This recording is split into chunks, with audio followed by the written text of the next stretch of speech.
ഇറാനിൽ നിന്ന് ശുഭകരമായ വാർത്തയാണ് വരുന്നത്. യുദ്ധം അവസാനിക്കുന്നു, ഹോർമുസ് തുറന്നു, 10 ദിവസത്തെ വെടിനിർത്തൽ പ്രഖ്യാപിച്ചു. ഇനി അങ്ങോട്ട് തുടർച്ചയായിട്ട് വെടിനിർത്തൽ വരുന്നുണ്ട്. ഇനി യുദ്ധം അവസാനിച്ചു എന്ന് പറയാൻ കഴിയുമോ? അങ്ങനെയാണെങ്കിൽ ആര് ജയിച്ചു? ഇവിടെ ജയത്തേക്കാൾ ഉപരി ഇവിടെ ഏറ്റവും പ്രധാനമായിട്ട് വരുന്നത് പരാജയമാണ്. അതായത് ട്രംപിൻ്റെ ദയനീയമായ പരാജയമാണ് ഈ യുദ്ധത്തിലൂടെ നമ്മളിപ്പം ഈ പശ്ചിമേഷ്യൻ യുദ്ധത്തിലൂടെ നമ്മുടെ മുമ്പിൽ തെളിഞ്ഞു വരുന്ന സംഗതി. ട്രംപിൻ്റെ പരാജയം ഈ ഇറാനുമായിട്ടുള്ള യുദ്ധത്തിൽ മാത്രമല്ല, ലോക രാജ്യങ്ങളിൽ തന്നെ ട്രംപ് ഒറ്റപ്പെടുകയും മറ്റ് രാജ്യങ്ങളെല്ലാം കൂടെ ഒരു പുതിയ വേൾഡ് ഓർഡറിലേക്ക് വരികയും ചെയ്യുന്നൊരു ചിത്രവും കൂടെ ഇതിനകത്ത് നിന്ന് എമർജ് ചെയ്ത് പൊന്തി വരികയാണ് ചെയ്യുന്നത്. ആ ചിത്രമാണ് നാം ഇപ്പോൾ കാണുന്നത്. നാറ്റോ പോലും അപ്രസക്തമാകുന്നു. നാറ്റോ പോലും അപ്രസക്തമായി. കാരണം പുതിയ വേൾഡ് ഓർഡർ, ട്രംപ് ഒറ്റപ്പെടുകയും അമേരിക്ക ഒറ്റപ്പെടുകയും അതോടൊപ്പം തന്നെ മറ്റ് രാജ്യങ്ങൾ എല്ലാം കൂടെ പുതിയ ഒരു ക്രമത്തിലേക്ക്, സൗഹൃദത്തിൻ്റെയും അല്ലെങ്കിൽ ഒരു യോജിപ്പിൻ്റെയൊക്കെ ക്രമത്തിലേക്ക്, എല്ലാ രാജ്യങ്ങളും തന്നെ അവരുടേതായ വ്യത്യസ്തമായ ഭിന്നതകളൊക്കെ ഉണ്ടെങ്കിലും ആ ഭിന്നതകൾക്ക് അപ്പുറത്ത് നിന്നുകൊണ്ട് തന്നെ ഒരു യോജിപ്പിൻ്റെ തലത്തിലേക്ക് മാറി ട്രംപിനെ ഒറ്റപ്പെടുത്തുകയും ചെയ്യുന്ന ഒരവസ്ഥയിലേക്കാണ് വരുന്നത്. ഒരു സംശയം വേണ്ട, ഈ യുദ്ധം എന്നുള്ള നിലയ്ക്ക് നോക്കുകയാണെങ്കിൽ ഇറാൻ്റെ വിജയമാണ്. ഇറാൻ തുടക്കം മുതൽ പറഞ്ഞിരിക്കുന്ന അവർ ഈ യുദ്ധം പതിറ്റാണ്ടുകളായിട്ട് പ്രതീക്ഷിച്ചുകൊണ്ടിരുന്ന യുദ്ധമാണ്. അപ്പോൾ അമേരിക്കയുടെ ശേഷി എല്ലാവർക്കും അറിയാവുന്നതാണ്. അമേരിക്കയുടെ ഭാഗത്ത് നിന്ന് എങ്ങനെ ആക്രമണങ്ങളുണ്ടാവുമെന്ന് നല്ല രീതിയിൽ അറിയാം. അപ്പോൾ അവർ ഈ കണ്ട സംഗതികളെല്ലാം അതിനേക്കാൾ വലിയ ആക്രമണം പ്രതീക്ഷിച്ചിട്ട് അവരിതിന് തയ്യാറെടുത്തിരുന്നു എന്നുള്ളതാണ്. അതുകൊണ്ട് തന്നെ അവർ പറഞ്ഞ പ്രകാരം തന്നെ, അവരുടെ സ്ട്രാറ്റജി പ്രകാരം തന്നെ ഒന്നും തെറ്റാതെയുള്ള യുദ്ധമാണ് ഇറാൻ നടത്തിയിരിക്കുന്നത്. അതായത് ഇറാൻ്റെ മുഴുവൻ ലീഡർഷിപ്പിനെയും കൊന്നുകഴിഞ്ഞു. അപ്പോൾ ഈ അമേരിക്ക ആദ്യം വിചാരിച്ചിരുന്നത് ഈ ലീഡർഷിപ്പിനെ മുഴുവൻ തല വെട്ടിക്കഴിഞ്ഞാൽ പിന്നെ അബദ്ധത്തിനൊന്നും ചെയ്യാൻ പറ്റില്ലല്ലോ എന്ന് വിചാരിച്ചു. പക്ഷേ ഇവിടെ അത് അബദ്ധം മാത്രമല്ല, കാലിൻ്റെ കിണ്ണിവിരൽ പോലും ആക്രമണം അടിച്ചുവിടുന്ന കാഴ്ചയാണ് കണ്ടത്. അപ്പോൾ ഇതിനകത്തുനിന്ന് തലയൂരാനുള്ളൊരു ശ്രമമാണ് പാകിസ്ഥാനെ ഉപയോഗിച്ചുകൊണ്ട് ട്രംപ് നടത്തിയത്. ഇതിനിടയ്ക്ക് പലതവണ അദ്ദേഹം പറഞ്ഞു കഴിഞ്ഞു, ഞങ്ങൾ ഇറാനെ തകർത്ത് തരിപ്പണമാക്കി, ഇനി അവിടെ ഒന്നും ശേഷിപ്പില്ല, ലീഡേഴ്സിനെ ഇല്ലാണ്ടാക്കി കഴിഞ്ഞു, യുദ്ധം ഞങ്ങൾ പണ്ടേ വിജയിച്ചു കഴിഞ്ഞു എന്നൊക്കെ ഇങ്ങനെയുള്ളൊരു ധാരണ ഇങ്ങനെ പരത്തിക്കൊണ്ടിരിക്കുകയായിരുന്നു. അതിനിടയ്ക്കാണ് പാകിസ്ഥാനെ ഉപയോഗിച്ചുകൊണ്ട്, ഷഹബാസ് ഷെരീഫിനെ ഉപയോഗിച്ചുകൊണ്ട് മീഡിയേഷൻ നടത്തി വെടിനിർത്തൽ കൊണ്ടുവന്നത്. ആ വെടിനിർത്തൽ കൊണ്ടുവന്നതിന് ശേഷം വീണ്ടും ഇസ്രായേൽ ലെബനൻ്റെ നേരെ അതിക്രൂരമായിട്ടുള്ള രീതിയിൽ അവിടെ റെസിഡൻഷ്യൽ ഏരിയയിലേക്ക്, ശരിക്കും പറഞ്ഞാൽ എങ്ങനെ മനുഷ്യർക്ക് ഇങ്ങനെ ഒരു ഭ്രാന്തമായ ഒരു അവസ്ഥയിലേക്ക് പോകാൻ കഴിയും, നമ്മൾ അതിശയിച്ചു പോകും. ആ രീതിയിലുള്ള ആക്രമണം തുടങ്ങി. അപ്പോഴത്തേക്ക് വീണ്ടും ഇറാൻ വെടിനിർത്തലിനിടയ്ക്ക് തന്നെ ഗൾഫ് രാജ്യങ്ങളിലേക്ക് അടി തുടങ്ങി. അപ്പോഴത്തേക്കാണ് വീണ്ടും ആ സമയത്താണ് ഇസ്ലാമാബാദ് ചർച്ച വരുന്നത്. ആ ചർച്ചയ്ക്ക് തൊട്ട് മുമ്പാണ് പറയുന്നത്, മറ്റേ ഷഹബാസ് ഷെരീഫ് പറയുന്നത് ഇസ്രായേൽ ഭ്രാന്ത് പിടിച്ച രാജ്യമാണ് എന്നൊക്കെ പറയുന്നത്. അപ്പോഴാണ് ഒരു പുതിയ നറേറ്റീവ് വന്നത്, ഈ വെടിനിർത്തലിനകത്ത് ഇസ്രായേലിൻ്റെ ഭാഗത്തു നിന്നുള്ള ലെബനനിലേക്കുള്ള ആക്രമണത്തെക്കുറിച്ച് പരാമർശിക്കുന്നില്ല, അത് ഈ വെടിനിർത്തലിന് പുറത്താണെന്ന് അമേരിക്കയും പറയുന്നു, ഇസ്രായേലും പറയുന്നു.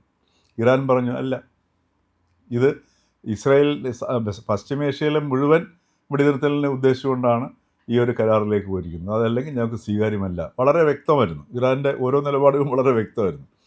ഇത് പറഞ്ഞപ്പോഴത്തേക്കാണ് പിന്നീട് ഇത് തുറന്നിട്ട് പിന്നെ ഇസ്രായേലും ലെബനനും തമ്മിലുള്ള ചർച്ച വാഷിങ്ടണിൽ നടത്തി ബ്രോക്കർ ചെയ്തിട്ട് ഇപ്പം ഇസ്രായേലും ലെബനനും തമ്മിൽ 10 ദിവസത്തേക്കുള്ള വെടിനിർത്തൽ കൊണ്ടുവന്നിരിക്കുക. ഒരു സംശയം വേണ്ട, ഈ വെടിനിർത്തലിൻ്റെ അവസാനം യുദ്ധത്തിൻ്റെ പരിസമാപ്തിയിലേക്ക് പോകും. കാര്യം ഇപ്പോൾ ആകെയുള്ള ഒരൊറ്റ വിഷയം, അമേരിക്ക തന്നെയാണ് ഇപ്പോഴും ലോക പോലീസ് എന്ന് സമർത്ഥിക്കാനുള്ള ഒരു ടൈമാണിപ്പോൾ ട്രംപ് എടുത്തുകൊണ്ടിരിക്കുന്നത്. അതുകൊണ്ടാണ് 10,000 ട്രൂപ്പുകൾ അങ്ങോട്ട് അയക്കുന്നു. അതോടൊപ്പം തന്നെ ഹോർമോസ് കടലിൽ നാവികസേന ഉപരോധം ഏർപ്പെടുത്തുന്നു, ഹോർമോസ് കംപ്ലീറ്റ് അടയ്ക്കുന്നു, ഇതൊക്കെ ചെയ്യുന്ന സമയം. പക്ഷേ അപ്പോഴും ഇറാൻ്റെ നിലപാടിൽ മാറ്റമില്ല, അല്ലേ? അപ്പോൾ ഈ ഒരു അമേരിക്കയുടെ ഒരു ഹൈ ഹാൻഡഡ്നെസ് വീണ്ടും എസ്റ്റാബ്ലിഷ് ചെയ്തുകൊണ്ട് യുദ്ധത്തിൽ ഞങ്ങൾ വിജയിച്ചു എന്ന് പറഞ്ഞ് പിന്മാറി ആ ആധിപത്യം നിലനിർത്തുക എന്നുള്ളതാണ് ട്രംപിൻ്റെ ലക്ഷ്യം എന്ന് പറയുന്നത്. അപ്പോൾ ഇനിയിപ്പോൾ 2ാം വട്ട ചർച്ച നമ്മൾ നടത്തി കഴിഞ്ഞാൽ തീർച്ചയായിട്ടും എനിക്ക് തോന്നുന്നു 21-ാം തീയതിയാണ് ഈ ഇറാനും ഇസ്രായേലും അമേരിക്കയും തമ്മിലുള്ള വെടിനിർത്തൽ അവസാനിക്കുന്നത്. അതിനു മുമ്പ് ഒന്നുകിൽ ചിലപ്പോൾ വെടിനിർത്തൽ നീട്ടുകയോ അതല്ലെങ്കിൽ യുദ്ധത്തിൽ നിന്ന് പിന്മാറുകയും വേറെ ഏതെങ്കിലും ഒരു ഫോർമുലയിലേക്ക് പോവുകയും ചെയ്യാനുള്ള എല്ലാ സാധ്യതകളുമാണ് ഇപ്പോൾ തെളിഞ്ഞ് കണ്ടുകൊണ്ടിരിക്കുന്ന സംഗതി. അതിനോടൊപ്പം തന്നെ ഈ ട്രംപ് ഇപ്പോൾ യൂറോപ്യൻ രാജ്യങ്ങളാണെങ്കിലും മറ്റ് ആലോചിച്ചോണം, യൂറോപ്പ്, ചൈന, റഷ്യ, ഇന്ത്യ തുടങ്ങിയിട്ടുള്ള എല്ലാ രാജ്യങ്ങളും ഏകദേശം ഈ എല്ലാവരും ട്രംപിനെതിരെ ആയി മാറിയിരിക്കുന്ന ഒരവസ്ഥയിലേക്ക് വന്നു. കാനഡ, അല്ലേ, ഓസ്ട്രേലിയ അടക്കം. അപ്പോൾ ആദ്യം ഒന്ന് പറഞ്ഞു, ഈ യൂറോപ്യൻ രാജ്യങ്ങളൊക്കെ ഒന്ന് വിരട്ടി നോക്കി, നിങ്ങൾ ഹോർമോസ് പിടിച്ചെടുക്കാൻ ഞങ്ങളൂടെ വരണം, വന്നില്ലെങ്കിൽ നിങ്ങൾ വേണമെങ്കിൽ ഹോർമോസ് പിടിച്ചടക്കിക്കോളൂ എന്നൊക്കെയുള്ള ഡയലോഗൊക്കെ അടിച്ചു. അങ്ങനെ വന്നപ്പോൾ ഈ അതോടൊപ്പം തന്നെ ഈ സമയത്ത് ഡെൻമാർക്കിൽ യൂറോപ്യൻ യൂണിയൻ്റെ സേനാ വിന്യാസം നടന്നുകൊണ്ടിരിക്കുകയാണ്. എന്താണ്? ഗ്രീൻലാൻഡ് പിടിച്ചെടുക്കാനായിട്ട്. അതായത് ട്രംപിനെ അടുത്തത് ഗ്രീൻലാൻഡിലേക്ക് വരികയാണെങ്കിൽ ആക്രമണത്തിന് സജ്ജമാക്കിക്കൊണ്ട് യൂറോപ്യൻ രാജ്യങ്ങളിൽ നിന്നുള്ള പടനീക്കം അവിടെ നടത്തിക്കൊണ്ടിരിക്കുകയാണ്. ഇതെല്ലാം സൂചിപ്പിക്കുന്നത് ട്രംപ് ഇന്നത്തെ പുതിയ ലോകക്രമത്തിൽ ഒറ്റപ്പെട്ട് നിൽക്കുന്ന ആ ഒരു പരാജിതമായ അവസ്ഥയാണ്. മറിച്ച് ഈ യുദ്ധം കൊണ്ട് ഏറ്റവും കൂടുതൽ നേട്ടം ഉണ്ടാക്കിയതും ഇറാനാണ്. പശ്ചിമേഷ്യയിലെ അമേരിക്കൻ സാന്നിധ്യം ഇനി വേണോ വേണ്ടോ എന്ന് GCC രാജ്യങ്ങൾ വീണ്ടും ആലോചിക്കും, അല്ലേ? കാരണം അവിടെ ഇപ്പം ഈ ഒരു വെടിനിർത്തൽ പരാജയപ്പെട്ട് കഴിഞ്ഞാൽ പിന്നെ സംഭവിക്കാൻ പോകുന്നത്, അല്ലെങ്കിൽ ഈ ഹോർമൂസ് കടലെടുക്ക് തന്നെ ഉപരോധം തുടർന്നു കഴിഞ്ഞാൽ, ഇപ്പം ഇറാൻ തുറന്നു കൊടുത്തിട്ട് ഇറാൻ ഒപ്പം പറയുകയും ചെയ്തു, അവിടുത്തെ മാരിടൈം ഗാർഡ് പറയുന്ന അതേ വഴിയിലൂടെ മാത്രമേ ഈ കപ്പലുകൾ പോകാവൂ എന്നാണ് പറഞ്ഞിരിക്കുന്നത്. അപ്പോൾ പെട്ടെന്ന് ട്രംപ് അവിടുത്തെ പ്രസ്താവന ഇറക്കിയിരിക്കുന്നു, ഞങ്ങൾ ചിലപ്പോൾ ഇറാനെ സഹായിക്കും മൈനുകൾ പറക്കി മാറ്റുന്നതിന്. അപ്പോൾ എല്ലാത്തിലും തങ്ങളുണ്ട് എന്ന് സ്ഥാപിച്ചിട്ട് യുദ്ധത്തിൽ ഞങ്ങൾ വിജയിച്ചു എന്ന് പറഞ്ഞിട്ട് പിന്മാറാനുള്ള ഒരു ഒരു സാധ്യതയാണ് ഇപ്പം, അല്ലെങ്കിൽ അതിനുള്ള ഒരു ശ്രമമാണ് ട്രംപ് നടത്തിക്കൊണ്ടിരിക്കുന്നത്. അതോടൊപ്പം തന്നെ ഇനിയിപ്പോൾ ഇറാൻ്റെ ഫ്രീസ് ചെയ്തിരിക്കുന്ന ഫണ്ടുകൾ റിലീസ് ചെയ്യാൻ തീരുമാനമുണ്ടാവും. അതേപോലെ തന്നെ ഇറാന് മറ്റു രാജ്യങ്ങളായിട്ടുള്ള വ്യാപാരം വളരെ അനായാസമാവും. അങ്ങനെ ഇറാനെ സംബന്ധിച്ചിടത്തോളം കഴിഞ്ഞ 40 വർഷമായിട്ട് ലോകരാഷ്ട്രങ്ങളിൽ നിന്ന് ഒറ്റപ്പെട്ട് കിടന്നിരുന്ന അവസ്ഥയിൽ നിന്ന് മോചിതമാവുകയും അമേരിക്കയുമായിട്ട് പോലും വീണ്ടും ഇടപാടുകൾ പുനരാരംഭിക്കാവുന്ന അവസ്ഥ വരികയും മറ്റു ലോകരാജ്യങ്ങളുമായിട്ട് ചേർന്ന് നിന്നുകൊണ്ട് ട്രംപിനെ ഒറ്റപ്പെടുത്തുന്ന ഒരവസ്ഥയിലേക്ക് പോകുന്ന ഒരു കാഴ്ചയാണ് നമ്മളിപ്പോൾ ഈ ഇറാൻ യുദ്ധത്തിലേക്ക് നോക്കുമ്പോൾ കാണുന്നത്. അതോടൊപ്പം തന്നെ ഗൾഫ് രാജ്യങ്ങളാണ് ശരിക്കും ഇതിനകത്ത് ഏറ്റവും കൂടുതൽ നഷ്ടം അനുഭവിച്ചിരിക്കുന്നത്. ഗൾഫ് രാജ്യങ്ങളുടെ സുരക്ഷ ഈ അമേരിക്ക കൊണ്ടു നിർത്തി കഴിഞ്ഞാൽ, ഇവിടെ ഞങ്ങൾ ഈ അമേരിക്കയ്ക്ക് അവിടെ മിലിറ്ററി ബേസ് കൊടുത്തു കഴിഞ്ഞാൽ ഇത് ഭീഷണിയാണ് എന്നുള്ള തിരിച്ചറിവ് ഗൾഫ് രാജ്യങ്ങൾക്കുണ്ടായി. ടൂറിസം തകർന്നു, അവരുടെ ബിസിനസ് തകർന്നു, ദുബായ് ഇനി പഴയ അവസ്ഥയിലേക്ക് വരില്ല എന്നാണ് പല മാധ്യമങ്ങളും പറയുന്നത്. ഇന്റർനാഷണൽ മാധ്യമങ്ങൾ പലതും പറയുന്നത് ദുബായ്ക്ക് ഇനി പഴയ അവസ്ഥയിലേക്ക് വരാൻ കഴിയില്ല എന്നൊരു സംശയമാണ് പ്രകടിപ്പിക്കുന്നത്. കാരണം ദുബായ്ക്ക് ആകെ 2% മാത്രമേ എണ്ണയിൽ നിന്നുള്ള വരുമാനമുള്ളൂ. ബാക്കിയെല്ലാം ഫിനാൻഷ്യൽ, അതായത് സേഫ് ഹെവൻ എന്നുള്ള ഒരു പേരുണ്ടായിരുന്നു. ഏത് പണം വേണമെങ്കിലും അവിടെ കൊണ്ടുവന്ന് ഇൻവെസ്റ്റ് ചെയ്യാൻ ആരും ചോദിക്കത്തില്ല. നമ്മുടെ കേരളത്തിലെ രാഷ്ട്രീയക്കാർ അതൊക്കെ അല്ലേ. ഇപ്പൊ ഇവിടെ വെച്ചാലും കൈക്കൂലി വാങ്ങിയത് പിടിക്കപ്പെടുന്നില്ലല്ലോ. എല്ലാ ഏർപ്പാടുകളും ദുബായിലാണ്. ദുബായ് ബാങ്കും അവിടുത്തെ ഫ്ലാറ്റുകളിലൊക്കെയാണ്. സകല രാഷ്ട്രീയക്കാരുടെയും ഈ പറഞ്ഞ പോലെ ഏർപ്പാടുകൾ മുഴുവൻ. അതുകൊണ്ടെല്ലാം നമ്മുടെ ഇവിടെ ഇപ്പോൾ അത് കാരണം ഈ കൈക്കൂലി വാങ്ങിക്കുന്ന പാവപ്പെട്ട ഉദ്യോഗസ്ഥർ മാത്രമേ ഉള്ളൂ. ഈ സർക്കാർ ഉദ്യോഗസ്ഥർ മാത്രമേ കൈക്കൂലി ഇവിടെ വെച്ച് കേരളത്തിൽ വെച്ച് വാങ്ങിക്കുന്നുള്ളൂ. അപ്പോൾ ആ ഒരു അവസ്ഥയിൽ നിന്ന് ഇപ്പോൾ ഈ ഇൻ്റർനാഷണൽ ഫിനാൻഷ്യൽ ഇൻസ്റ്റിറ്റ്യൂഷൻസ്, ബാങ്കുകൾ എല്ലാം ഇപ്പോൾ അവിടെ നിന്ന് മാറിക്കൊണ്ട് പോകൊണ്ടിരിക്കും. ഇത് പോയിക്കഴിഞ്ഞാൽ സ്വാഭാവികമായിട്ടും പിന്നെ ദുബായ് ഒരു പ്രതിസന്ധി നേരിടുകയാണ് ചെയ്യുന്നത്. അപ്പം സൗദി അറേബ്യയ്ക്ക്, പിന്നെ കുവൈറ്റിലെ ഇൻഫ്രാസ്ട്രക്ചർ കംപ്ലീറ്റ് തകർന്നു കഴിഞ്ഞു. അപ്പോൾ അവർക്കിപ്പോൾ എയർപോർട്ട് ഇപ്പോൾ റൺ ചെയ്യാൻ പറ്റത്തില്ല.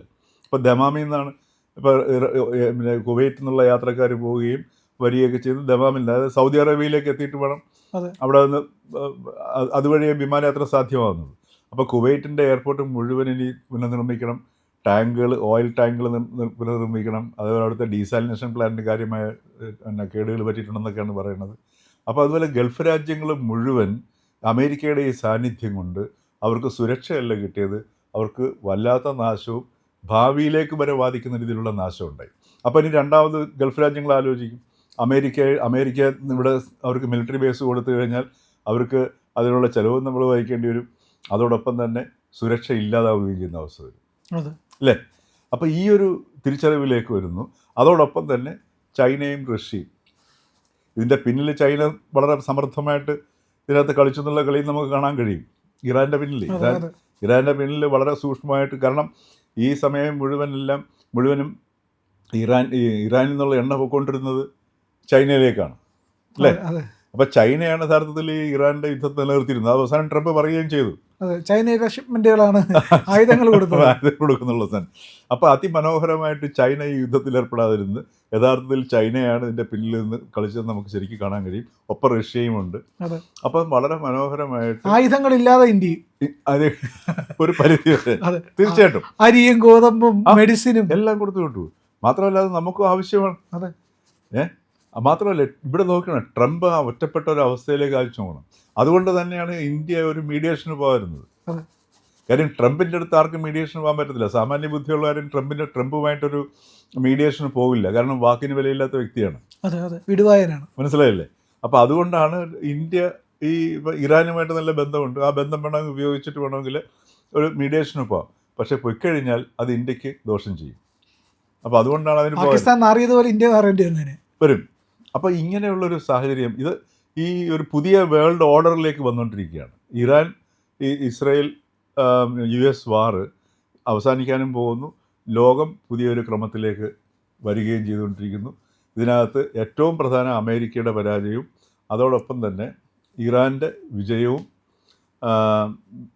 മറ്റ് രാജ്യങ്ങളെല്ലാം കാരണം പുതിയൊരു വേൾഡ് ഓർഡർ എന്ന് പറയുന്നത് എന്തെല്ലാം വ്യത്യാസങ്ങൾ നിങ്ങൾക്ക് ഉഭയകക്ഷി ബന്ധത്തിലുണ്ടെങ്കിലും അതിനെ അവിടെ നിലനിർത്തിക്കൊണ്ട് തന്നെ പരസ്പരം ഇടപെടുക. ഇപ്പം ഇന്ത്യയുടെ പോളിസി ഇപ്പം മൾട്ടി അലൈൻമെൻ്റാണ്. ഇപ്പോൾ ചൈനയുമായിട്ടുള്ള അതിർത്തി പ്രശ്നം അവിടെ ഉണ്ട്.